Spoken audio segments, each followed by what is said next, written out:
Assalamualaikum warahmatullahi wabarakatuh. Halo anak-anak, selamat datang di podcast Guru Seni. Bersama saya Pak Rama, kita akan pelajari seni. Kali ini kita akan membahas KLKPD ya. Jadi materi kali ini saya khususkan untuk siswa kelas 10, khususnya murid saya di SMA UN Bandar Kedung Mulyo. Tapi karena materinya seni budaya dimanapun cenderung sama karena kurikulum yang kita pakai, jadi siapapun bisa nyimak. Oke. Bagi yang sudah memiliki KLKPD, silakan dibuka KLKPD-nya ya, yang diproduksi oleh CV Sinar Abadi, MGMP Seni Budaya Kabupaten Jombang. Oke, anak-anak silakan dibuka KLKPD-nya. Di podcast yang pertama ini kita akan mempelajari halaman 3 sampai 5 dulu ya, karena saya kira cukup menjadi bahasan yang serius di halaman awal di episode pertama ini. Oke, silakan dibuka halaman 3. Materi yang akan kita pelajari di bab 1 adalah berkarya seni rupa 2 dimensi. Dengan kompetensi dasar memahami konsep, unsur, prinsip, bahan dan teknik dalam berkarya seni rupa.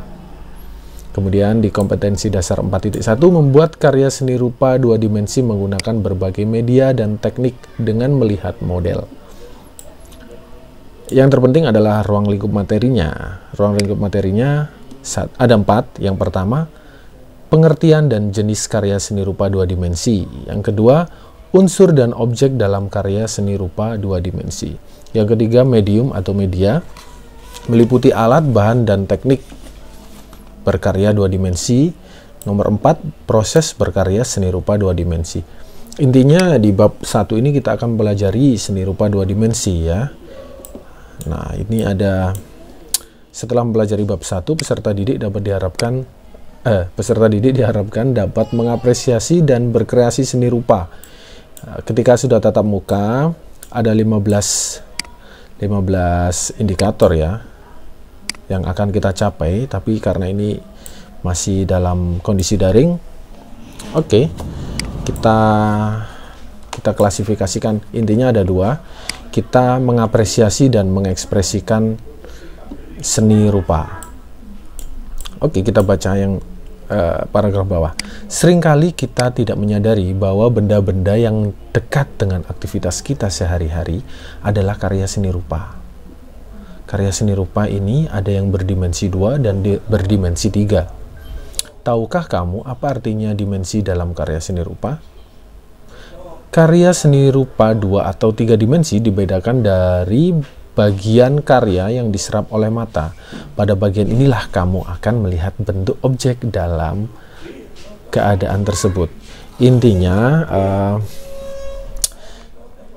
seni rupa 2 dimensi dan 3 dimensi itu perbedaannya adalah visualnya. Ketika seni rupa 2 dimensi kita lihat, jadi intinya ketika kita melihat seni rupa 2 dimensi hanya bisa kita lihat dari satu arah. Sedangkan seni rupa 3 dimensi dapat dilihat dari segala arah atau dari beberapa arah. Jadi sudah saya terangkan di video-video saya sebelumnya. Oke. Cobalah amati benda di sekitar kamu, maka kamu dapat membedakan benda yang berdimensi 2 atau berdimensi 3. Paling tidak saya contohkan. Di ruangan saya ada benda-benda seni rupa. Intinya segala benda mentah yang diolah melalui sebuah proses termasuk karya seni rupa. Nah ini contohnya, saya mengambil contoh desain di LKS. Ini ada tarian yang memakai topeng. Nah, kurang lebih seperti ini. Nah, ini adalah contoh karya seni rupa 2 dimensi. Kita hanya bisa melihat hanya dari satu arah. Dari belakang saya tidak bisa melihat apapun. Dari samping pun tidak bisa melihat apapun ya. Oke. Kurang lebih seperti itu, teman-teman. Benda 3 dimensi. Saya punya tas yang terbuat dari kulit. Oke. Saya bisa melihatnya dari bawah. Ada jahitan dari atas juga. Nah, kurang lebih seperti itu. Setiap karya seni pun memiliki nilai estetika. Nah, kurang lebih seperti itu. Oke, lanjut ke halaman 4. Di halaman 4 kita langsung dihajar oleh tugas ya. Ada 8 gambar di sini. Yang pertama kita sepakati ya. Ini gambar lukisan ikan koi, kemudian ada poster, kemudian juga ada mozaik. Nah, kemudian di gambar 4 ada kain songket ya mungkin ya. Ya di nomor 5 ada relief ya, gambar relief. Di nomor 6 ada gambar arsir. Jadi gambar ini adalah gambar arsir.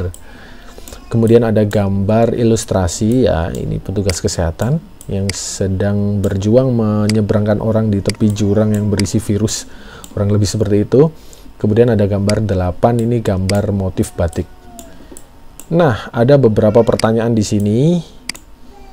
Intinya berdasarkan pengamatan kamu, sekarang kelompokkanlah gambar-gambar tersebut dan isilah tabel di bawah ini sesuai dengan jenis karya seni rupa. Nah, tabel ada di halaman 5. Oke, tabelnya berisi 8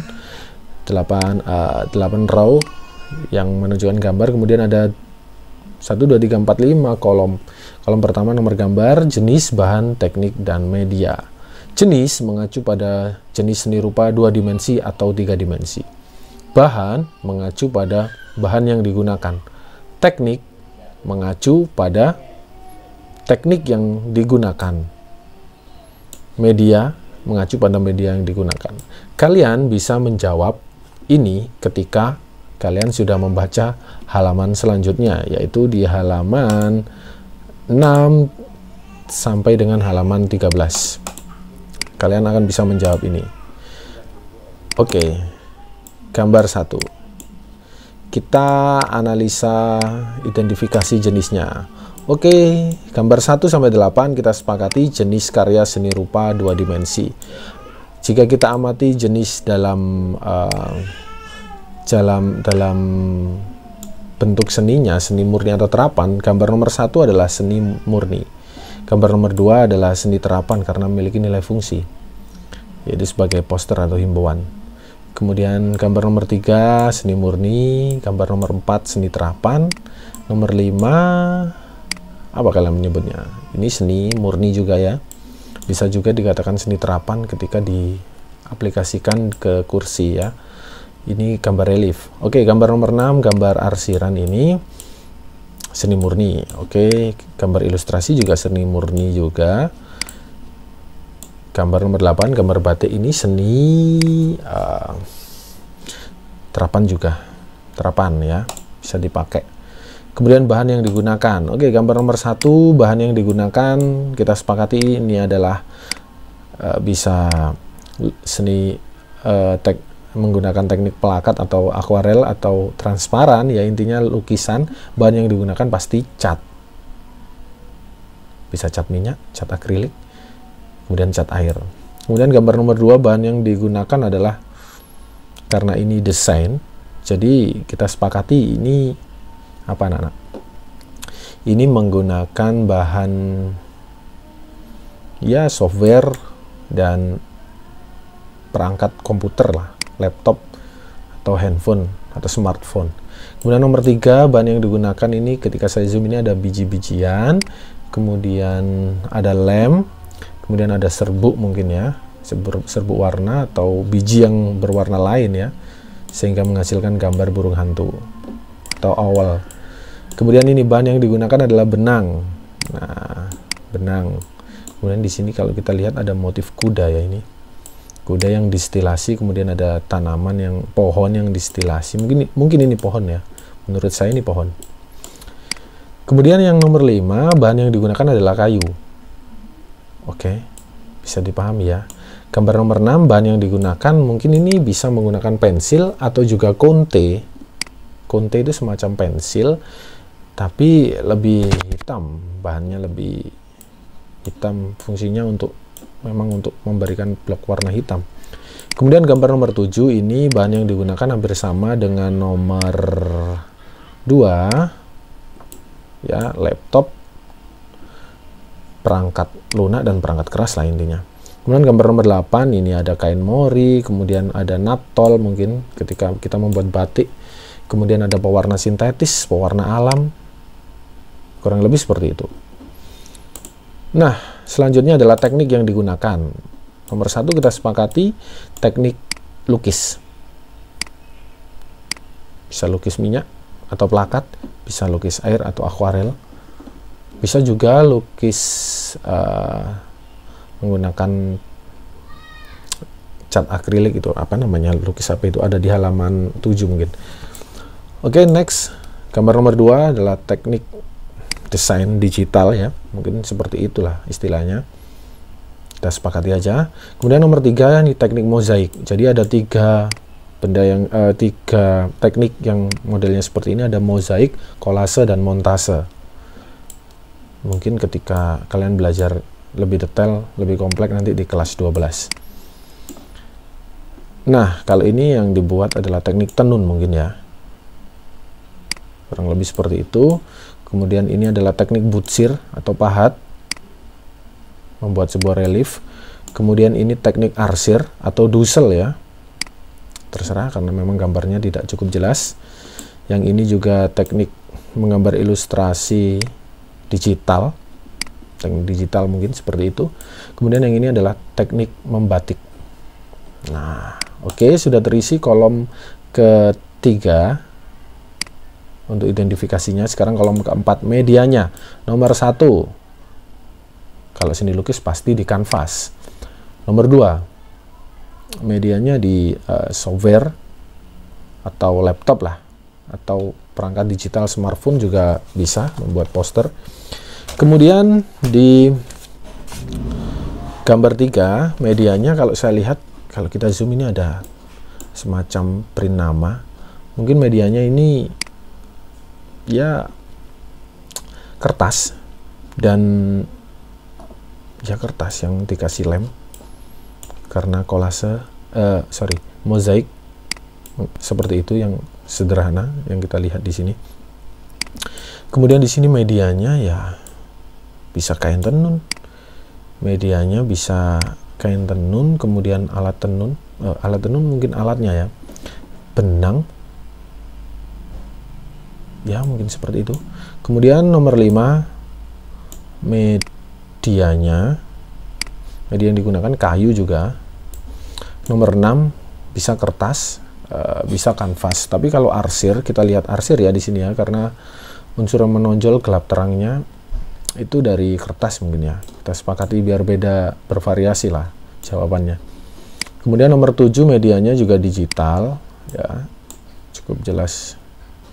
Nomor 8, medianya kain mori, bisa kain katun juga. Kadang juga kita bisa membatik di kertas menggunakan cat-cat yang sederhana. Oke, ada pertanyaan selanjutnya. Diskusikanlah dengan teman-temanmu dan catatlah hasil diskusimu tentang 1. Unsur yang menonjol, 2. Objek yang tampak pada gambar 1-8, kemudian yang ketiga adalah objek yang menarik. Oke, kita bahas yang nomor 1 dulu. Unsur yang menonjol. Unsur yang menonjol pada gambar ikan koi ini, unsur yang dimaksud unsur ada di halaman 5 sampai dengan halaman 6. Unsur seni rupa. Unsur seni rupa masih ingat kan? Ada di video-video saya sebelumnya. Jadi kalau di sini unsur yang menonjol adalah sebenarnya ini warna yang menonjol karena ini gambar ikan koi ya. Oke, kita sepakati aja. Yang di sini adalah bentuk ikan. Unsur bentuk lebih menonjol di sini. Yang gambar nomor 2 adalah bentuk juga, bentuk paru-paru. Juga kita melihat bentuk ilustrasi virus COVID-19. Nah, ini unsur yang menonjol juga bentuk dan juga mungkin titik, karena titik-titik itu berupa biji-bijian. Ini unsur yang menonjol juga, kalau ini unsur yang menonjol mungkin tekstur ya, tekstur, tapi bukan juga tekstur. Kalau di relief di gambar nomor 5, unsur yang menonjol memang tekstur dan bentuknya. Kalau yang nomor 4 ini mungkin gelap terang juga bisa, tapi lebih cenderung ke bidang ya, dan garis, karena ini ada garis. dan ada beberapa gambar. Oke, lanjut ke nomor 6. Ini paling menonjol adalah bentuk dan gelap terang ya, karena kita bisa melihat sebuah teko dan melihat sebuah cangkir dan botol mungkin di sini. Kemudian gambar nomor 7, bentuk sih juga, bentuk, ada garis juga, garis lengkung di sini, ada gelap terang, ini jurang yang bergambar ilustrasi virus. Kemudian gambar nomor 8, batik, unsur yang menonjol adalah bentuk dan titik. Nah, ini titik besar membentuk bunga, kurang lebih seperti itu. Oke, sekian penjelasan dari saya. Terima kasih sudah menyaksikan. Jangan lupa halaman-halaman berikutnya ada di podcast Guru Seni berikutnya. Terima kasih. Wassalamualaikum warahmatullahi wabarakatuh. Sampai jumpa anak-anak.